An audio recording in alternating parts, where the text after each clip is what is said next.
All right, so did y'all get down the road on this one? We doing all right? So we're just doing a couple review problems for this 3D stuff, or I'm sorry, 2D stuff. Keep in mind that we also have a bit of homework due Monday. It's just a couple problems, 201 and 2, I think it is. So we'll go over one of those here in a minute. So let's see.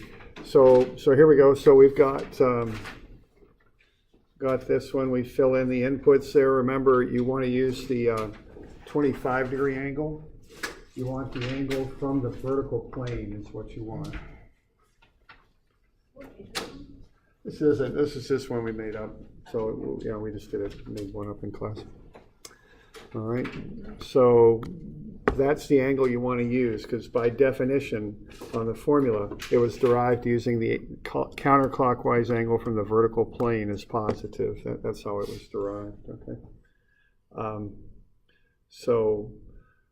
And then it's just a matter of plugging that stuff in. Positive 2.2, negative 0.5, and positive 1.1. The positive shear is, by definition, you use this shear right here.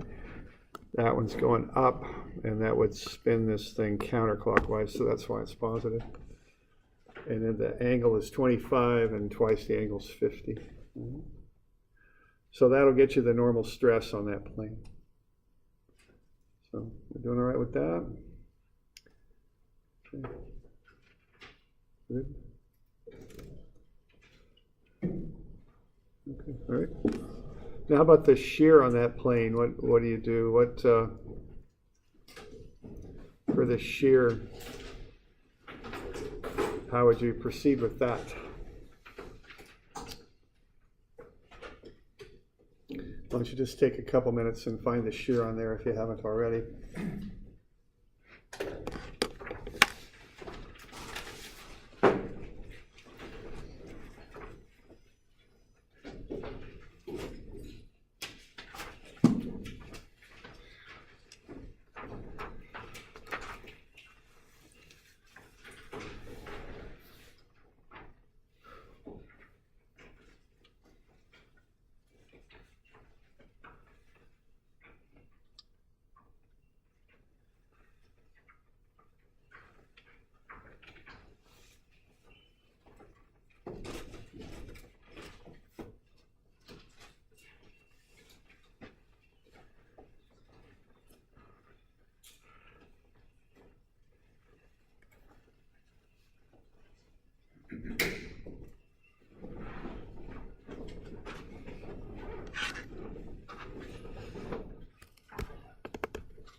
Go good on the formula for that? 26, I think.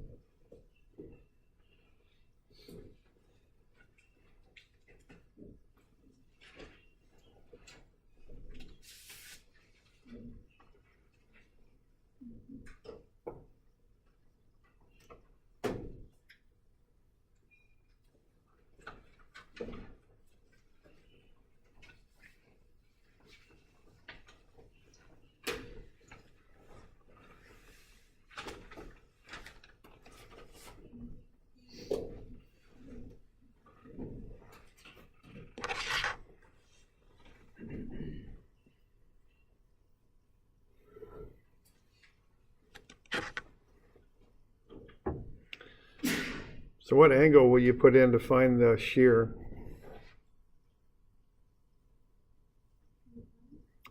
Yeah, right. And I'm asking that for a reason. You know, when you do the principal stresses, you add 45 degrees, right? But not for this. All I'm doing is saying find the shear on AB.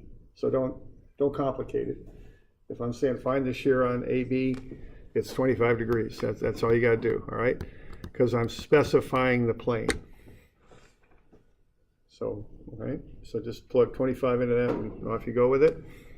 Nothing, you know. And it's just running that one equation with these inputs, and that's really about all there is to it, all right? So if I'm asking you to find the normal stress and shear stress on a given plane or a given element, it's just a matter of figuring out what your given information is, like what I've just done here, and then plugging in the angles, because you're given the angles.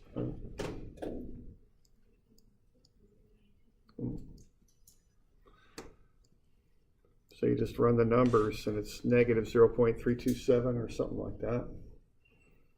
Okay. So that's the normal stress and shear on that plane.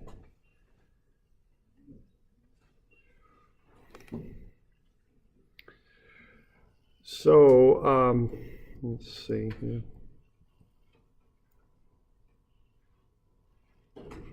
All right, so let's sketch that up. So let's say we've got that plane right there. You know, things don't usually fail. It's not the normal mode, but it is helpful to kind of visualize if you think of things as failing, as breaking. So what are the stresses on that plane? Let's start with that. If you're drawing up that plane AB, what do the stresses on it look like? What's happening there? What's that now? Yeah, there's sliding for the shear and there's normal stress. Everybody just come up with a quick sketch. You know, which way are they going? That's kind of the issue on this. Is to visualize that and to look at the signs and kind of figure out which way they're acting. That's what I'd like you to know.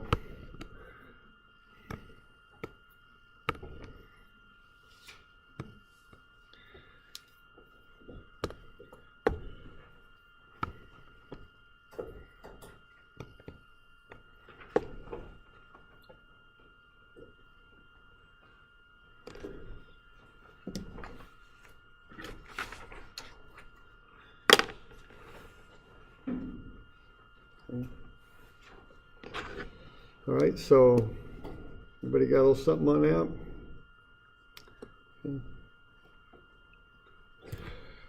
Okay.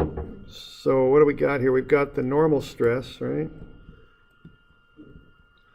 It's 2.56. Now normal means perpendicular to. So that's that. And then the shear would take that plane and would rotate it, it's negative shear, right? So it'll rotate it clockwise. Okay, so there's the shear. Okay, everybody good with that?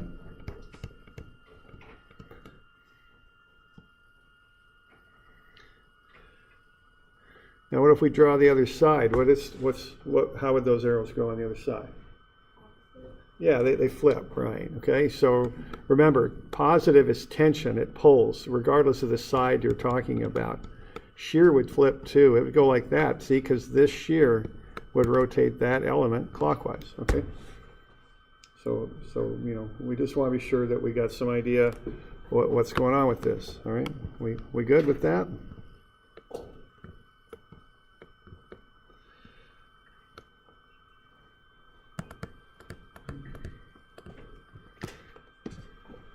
Right. So there they are drawn on the full sketch. All right, you can see this. Those shears are kind of like a couple around line AB, but they're spinning clockwise. And then we got normal stress. So if that were to fail on account of tension, it would just split apart. Is what it would do. Okay. So that's what we're talking about there.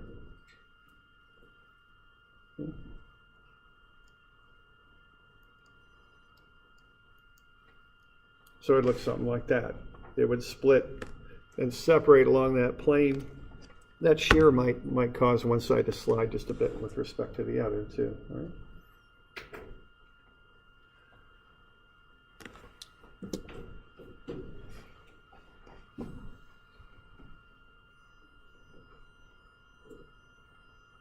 All right, so that's one example there of just, and all that is find the stress at a given angle, and that's something you might want to do sometimes. Okay, now the other thing that we'd like to look at here would be the principal stresses. All right, so let's say we've got a plate here that has the stresses shown acting on it. Again, I don't have this copy. I think you just have to write it down. What's the largest tensile stress in that plate? So why don't you find the largest tensile stress in that plate and the angle at which it acts? Okay. Okay.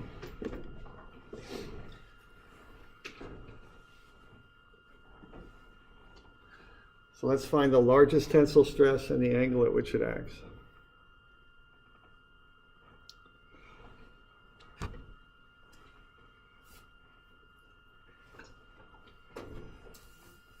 So largest, another word for that is maximum. You know, there's different words you could use for it. But I think you probably want to start off with the angle at which that stress would act. Okay. Or might act, might be a better word to say it. You know, if you have questions.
So which formula to figure out what angle it'll act at? Which one's that? Yeah, it's 27, okay? So this is different. The previous one I said find the stress at this particular angle. Now I'm saying where's the plane on which this stress might act? Okay, so it's a different question. So you can take this basic information that you start with and you can apply it to answering different things. There's two common things we ask. Sometimes, you know, that previous one, we had a wood board, we had a weak plane on that 25-degree plane, so that's why we focused on that. But on this one, we're saying, you know, this is just some sort of ceramic. It'll act pretty much the same in all directions. So where might the tensile stress be the greatest, okay?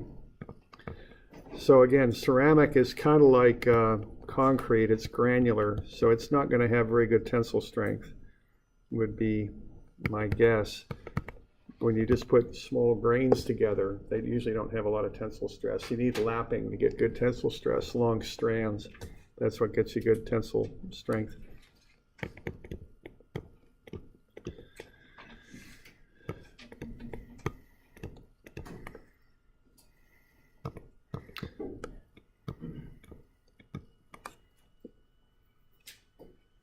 Okay. So you want to figure this out, you want to get sigma x, sigma y, and tau xy. Okay.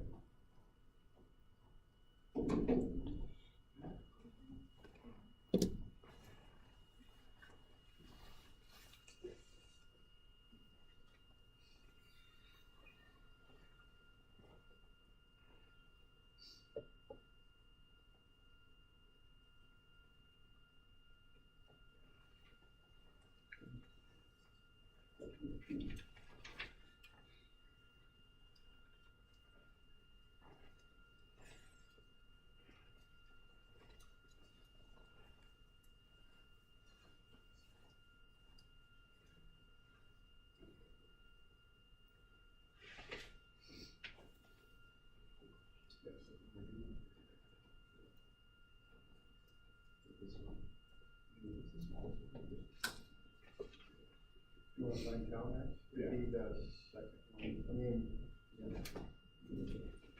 what you do is you're going to take the numerically biggest of the two principal stresses, plus or minus it on the absolute value, and what's the biggest value, minus 0 over 2. So you just take the biggest principal and divide by 2 biggest. Yeah, and these other things. Correct.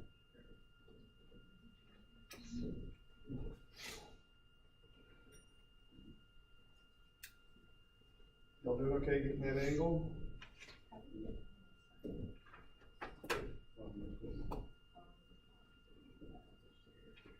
Okay, what don't you add? 45. So what's the town's what?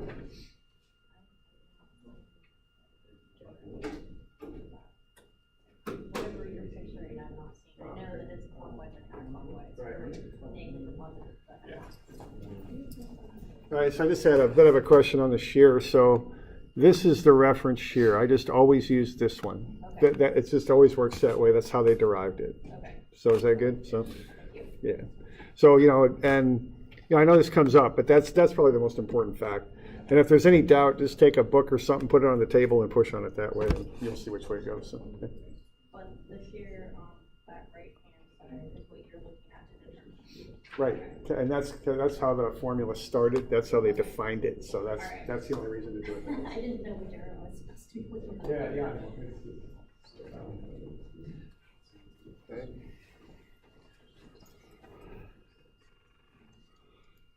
All right.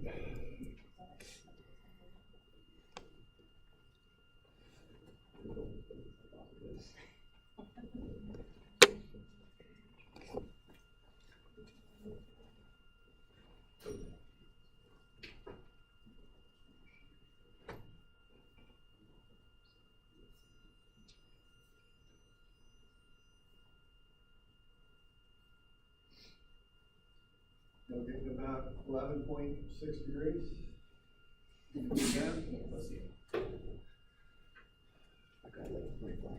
And for this biaxial stuff, I just have this chain I kind of run down. The tangent 2 theta formula gets me 2 theta. I take half of that for the actual angle. So the 2 theta is what goes into the formula, so I want that. I take half of that so I can get the actual angle that would occur on the plate. Add 90 to that and then double that. That gets me everything I might need. Just 1, 2, 3, 4. Okay. So we all right with that stuff?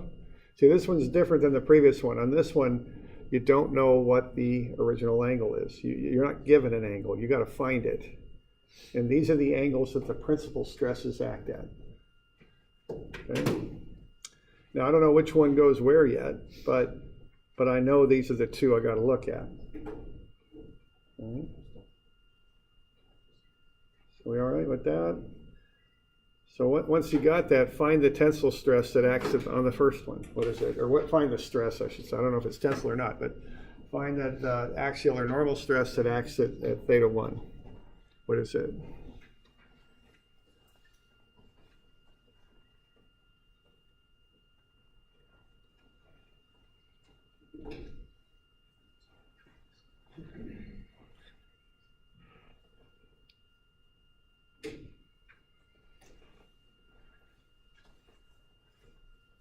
So the theta that we're finding from number 27, we're going back into 25 and 26. Yeah, 25 right now because we're stepping to normal. Yeah. Okay. Yeah. Just pop it in. Cool.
I'll get to that stress at 11.6.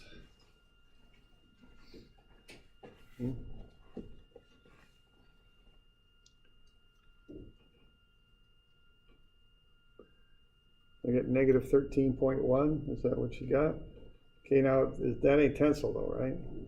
So what that means immediately in my mind is the other one is the one I'm looking for. This is the biggest compression. If I'm looking for the biggest tensile, I got to find the other one. All right, you good? Now let's say I'm in a test or something, so I'm in a little bit of a rush and I don't have a spreadsheet right with me. Now certainly you can take that other angle and run it back through that formula, and maybe that's not that big of a deal. If you want to do a little quicker, what's the quick way to get the other one? If you got one, what's the quick way to get the other? Yeah, 31, yeah.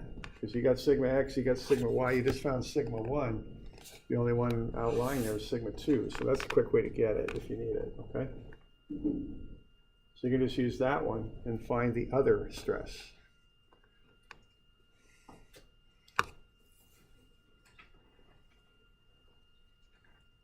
And I'm going to be in the order of 63 or thereabouts.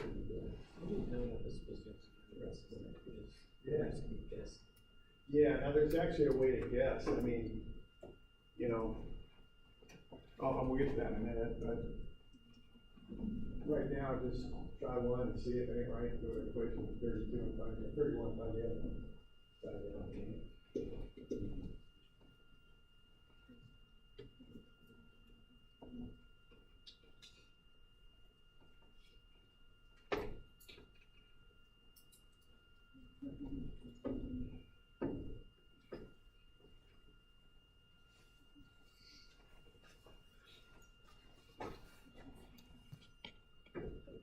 Mm-hmm. So I got one in compression and one in tension. Yeah, right. Or yeah, compression.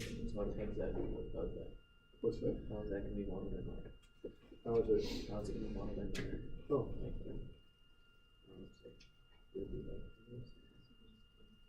Well, no, you got two different angles though. Oh, so the compression is the one angle, the tension on the other. Okay. Right, so you get 63.1 for the other one.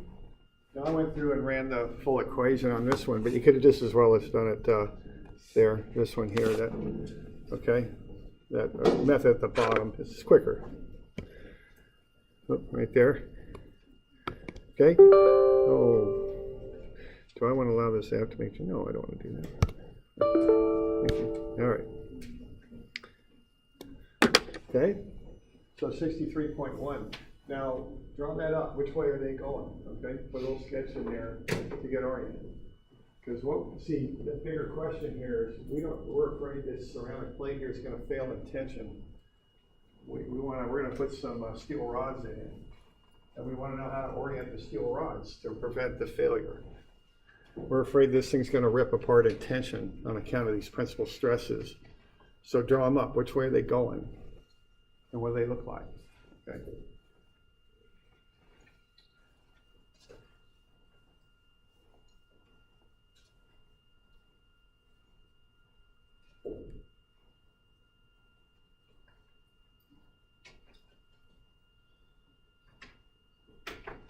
Come up with a sketch, and then once you've got that, figure out how to orient the steel to prevent the failure.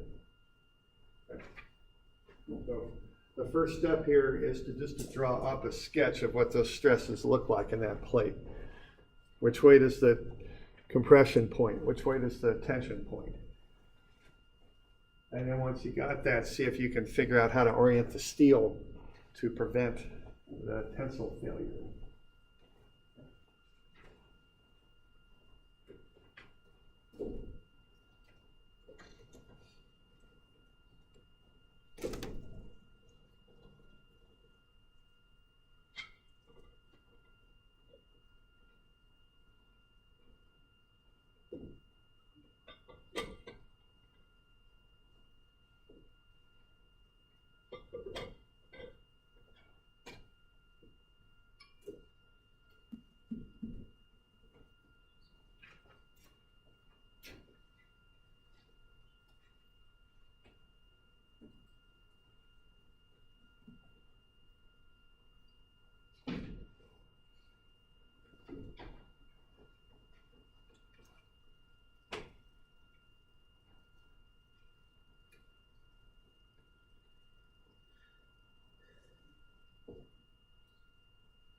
Okay, you got something like that for the sketch?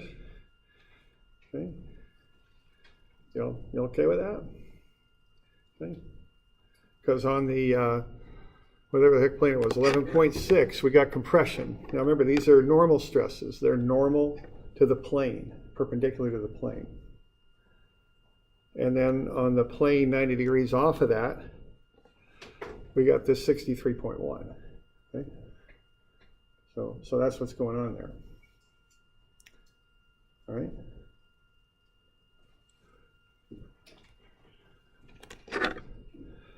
All right, so we get that element. All right, so that's telling us which way those stresses are going in that plate. So if we want to orient some steel rods in that plate, just like rebar and concrete, to prevent the tensile failure, how are we going to orient the rods? What are we going to do? Why don't you just sketch them up in there, which way they're going to go? Just take a minute and see if we can come up with something there, okay?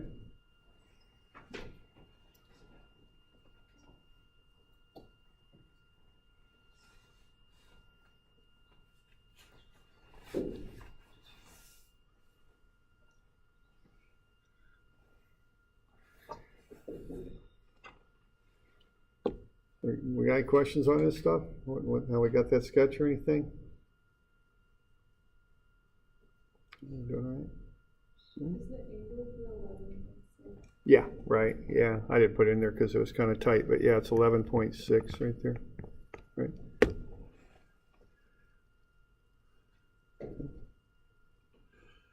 All right. So if we're going to put steel rods in there, what are we going to do? We're going to orient them to the tension, right?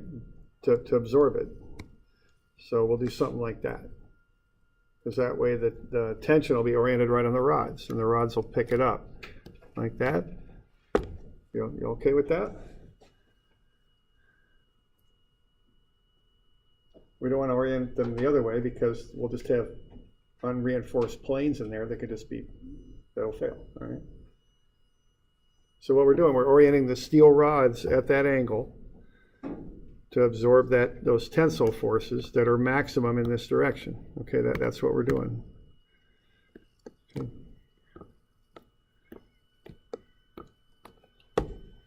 Think so? Okay, good. Is this the idea of pre-stressing your concrete plan? Not quite. I mean, it's pre-stressing is they use those on beams. They put a plate on the end of the beam. They put holes in the plate, and they run tubes through the steel. Then they put the reinforcing, which are cables, in pre-stress, and they actually apply tension to the cables. So after these are for concrete beams, and after they've cured, they release the tension, so these two plates will pull in. So the net result on the beam is it'll bow up a little bit. So what they're doing is kind of creating these mild arches, prevents the beam from sagging. And because we're getting way ahead of ourselves, but when you sag, you get tension in there, kind of splitting the bottom of the beam. So they kind of snap it a little bit into a mild arch, so you don't get that sagging at the bottom. So that's how that goes. Okay. But this is just aligning the rebar to where we think the force will be, is what we're doing here. Okay. All right. All right. So we good? We got other questions on that?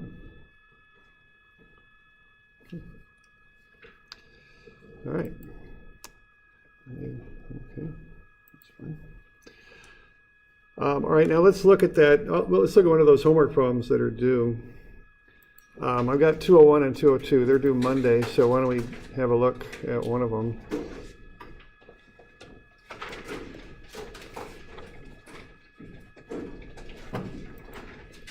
And I don't think it really matters which one, they're...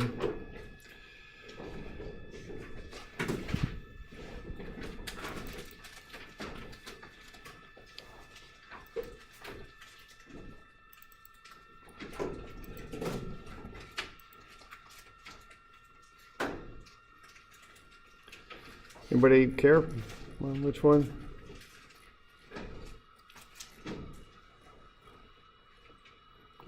201 or?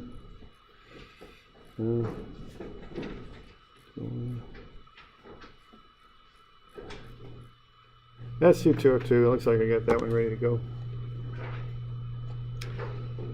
All right, so on 202, we just did this, okay? This is the whole principal stress thing. Now this is maybe a little different than what we just did, but this is the deal on this. So what we've got here is we've got an element on 202. We have those stresses applied in the X and Y directions. And we want to find the principal normal stresses and the maximum shear stress. Okay. So the first thing to do is to find the angle. And that's with that tangent 2 theta formula. Okay? And when we run through that, we're going to get, the inputs we have for sigma x, sigma y, and tau xy are 60, positive 20, and positive 15 for the three. And then we go ahead and plug those in to the tangent 2 theta formula, and we get 0.75. When we do an inverse tangent of that, we get 2 theta, that's 36.87. We take half of that and get 18.43. We add 90 and get 108.43. And then I double that and get 2 theta 2. So I get all 4 of those angles, the theta angles and the 2 theta angles. So that's all good to go. All right. Now this is different than 191 and 192, which you've already handed in that on those ones you were given an angle. You were just told find the stresses at this angle. On this one, you're not given an angle. You're trying to find the biggest stresses in here, the principal stresses. So we got to find the angle at which they act first. Okay, that's the first thing we got to do. So that's what this tangent 2 theta formula is doing. And then once we've got that, we just plug it into equation 25. And that way we know that at 18.43 degrees, we've got a normal stress of 65 megapascals. Okay. So I use formula 25 on that so that I'll know at a given angle I have this stress.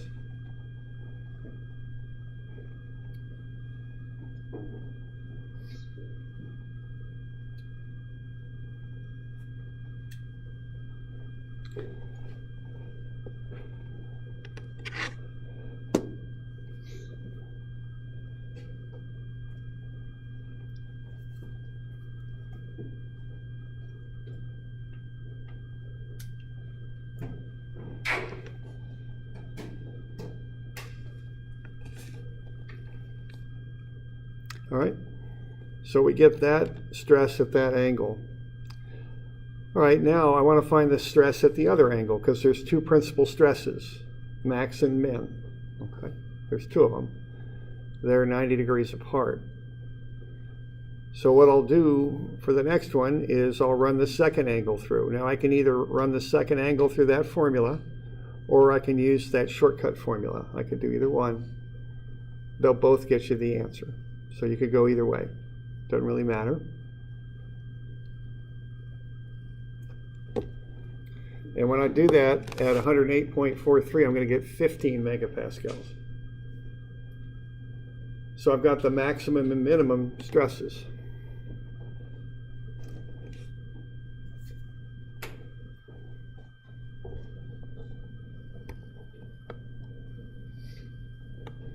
So what's happening here is at 18.43 degrees,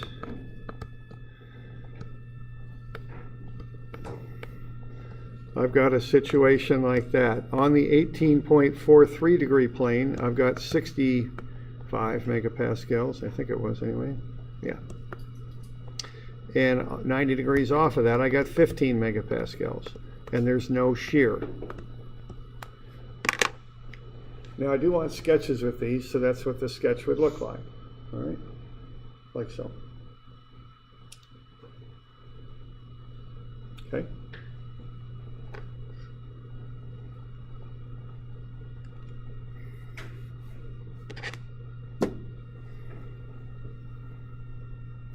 We're doing all right with that? So that's the maximum and minimum normal stresses in that plane.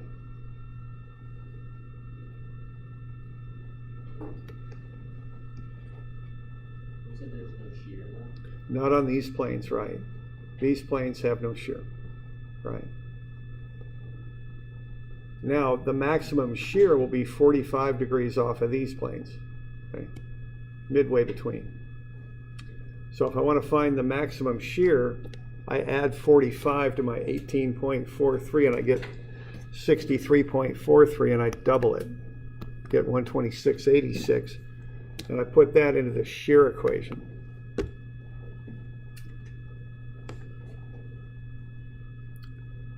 And I run those numbers and I get negative 25. So that's the shear that occurs at 63.43 degrees. So this is different than the 191 and 192. On 191 and 192, you're given an angle, you just plug that angle into both formulas, the normal formula, normal stress formula, and the shear stress formula, and you're just finding the stresses at a given angle. This is different, because the first thing we got to do is find the angle. We got to plug it in for the normal stresses, then we got to add 45 to it for the shear stresses, because the shears are 45 degrees off the normals, okay? So this is a different thing, different deal. This also has that extra little complication of finding the maximum shear in the plate. Okay, so when I run through this calculation here, I get tau max in plane, it's negative 25. That's at 63.43 degrees. The normal stress on that plane is 40. It's the average normal stress. So not only do I have these shears at 63.43 degrees, I've also got that normal stress. But now the other thing on this is I also want to check tau max, the absolute allowable, or excuse me, the absolute shear that's occurring in this thing, all right? So what I've got is I'm at 63.43 now, so I'm here. I've got that element. Okay, now the shear on that element, on that plane, is negative 25. So that's going to go clockwise. Okay. The opposite one will go the opposite direction, and the other two shears will meet in the corners. So that's 25 is the magnitude on that. And then I've also got normal stress going on there, pulling it apart, which is the average normal stress, and that's 40. So here's what's going on that element. I've got the maximum shear in plane, and I've got the average normal stress. Okay, so that's what's happening there at 63.4 degrees. So that's 45 degrees off of the 18.4.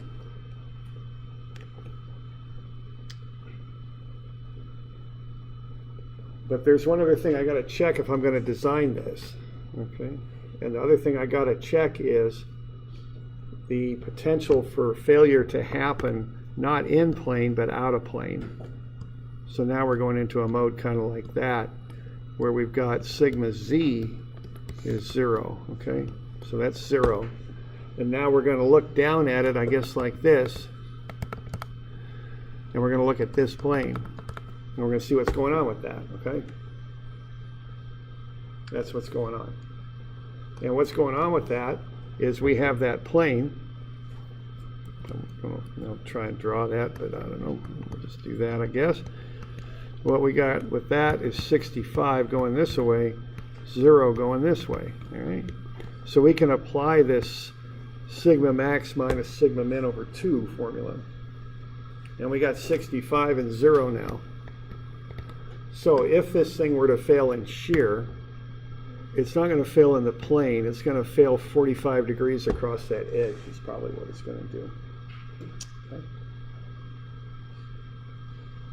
So that's the last little bit on this thing, is to get that worked out. That's an out of plane failure.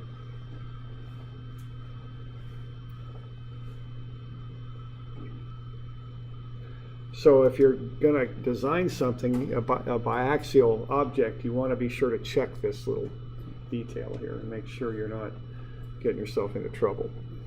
Okay. Well, it's on your sketch, it should say 32.5 instead of 25. On the, which, here? No, that's 25, because that's in plane, see? That's just looking straight on the plane. So that is 25. But the maximum is this right here on that plane. I guess you got something going on like that.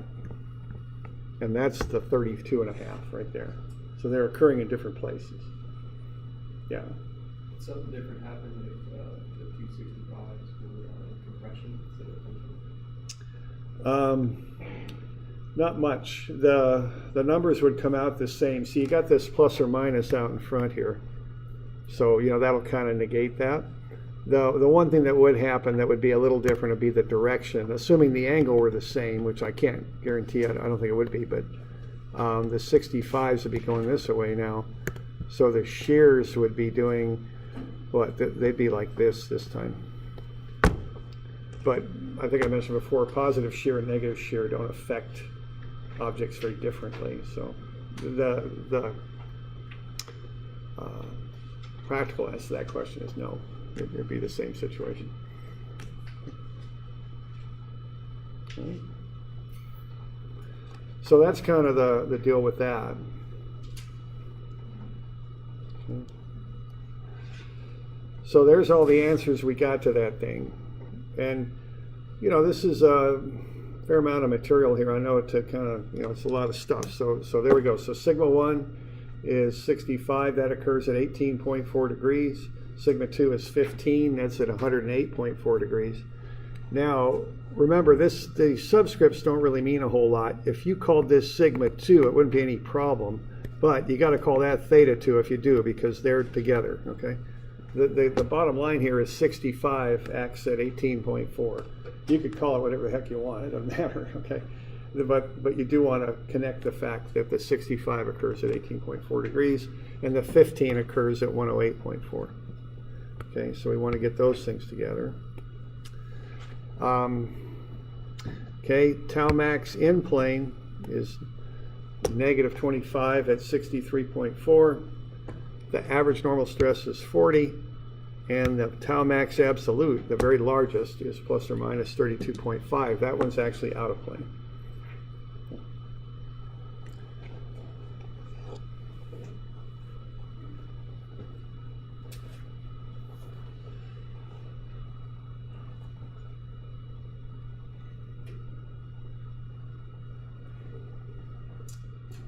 We're doing all right with that?